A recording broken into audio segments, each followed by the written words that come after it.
உங்களை பார்த்துட்டே ஆகணும். 6 மணியா இருந்தாலும் நாங்க போக மாட்டோம். என்ன படம் உங்க வட முன்னா நான் உழ வைக்க மாட்டேன், சோறு வைக்க மாட்டேன், குழம்பு வைக்க மாட்டேன்.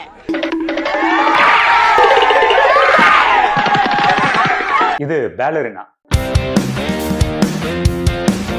இப்போ நம்ம ஹீரோயின் சின்ன வயசுல தன்னோட அப்பாவை கொண்டவங்களுக்கு எப்படியாவது தேடி கண்டுபிடிச்சு பழி வாங்கணும்னு இருக்காங்க. இதற்காகவே பாத்தீங்கன்னா அவங்க ஒரு அசாசினாவே அவங்க வந்து ட்ரைனிங் எடுக்கிறாங்க. அண்ட் இன்னொரு பக்கம் பாத்தீங்கன்னா அவங்களோட அப்பா அம்மாவும் பாத்தீங்கன்னா ஒரு அசாசின்ஸ் தான்.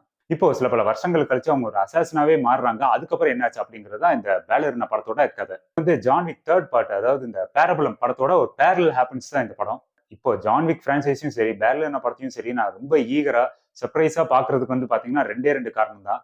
ஒன்னு, அட்வென்ச்சர்ஸ் இல்லாத ரா ஆக்ஷன் சீக்வன்ஸ். இன்னொரு பக்கம் பாத்தீங்கன்னா கெனு ரீவ்ஸ். இப்போ இந்த படமும் பேலரினா படமும் பாத்தீங்கன்னா முழுக்க ஆக்ஷன் சீக்வன்ஸ் மட்டும் தான். ஆக்ஷன் சீக்வன்ஸை மட்டுமே தான் நம்பி எடுத்திருக்காங்க. அது ரொம்பவே நல்லா இருந்தது.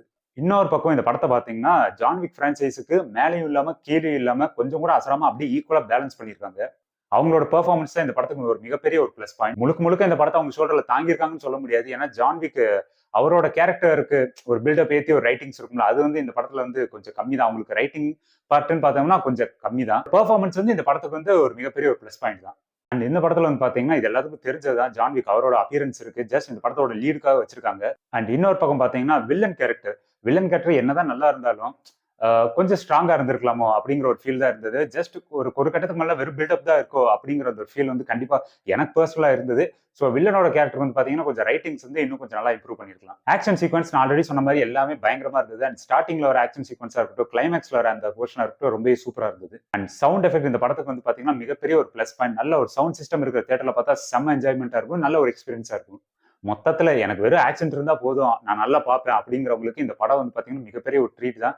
நான் ஆல்ரெடி சொன்ன மாதிரி தியேட்டர்ல போய் பாக்குறதுக்கு ஒரு பக்கா ஒர்த்தான ஒரு மூவி தான் இது.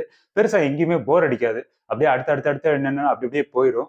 அண்ட் இந்த படம் வந்து பாத்தீங்கன்னா ரேட்டட் ஃபிலிம் தான். அதுக்காக அடல்ட் சீன் அந்த மாதிரிலாம் எதுவுமே இருக்காது. முழுக்க ஒரு ப்ரொஃபானிட்டி இஷ்யூ அண்ட் பாத்தீங்கன்னா வயலன்ஸ், பிளட் ரிலேட்டடான சீன்ஸ் வந்து அதிகமா இருக்கும். ஸோ இதை மைண்ட்ல வச்சுட்டு நீங்க பார்க்கலாமா வேணாமாங்கிற கால் எடுத்துக்கோங்க.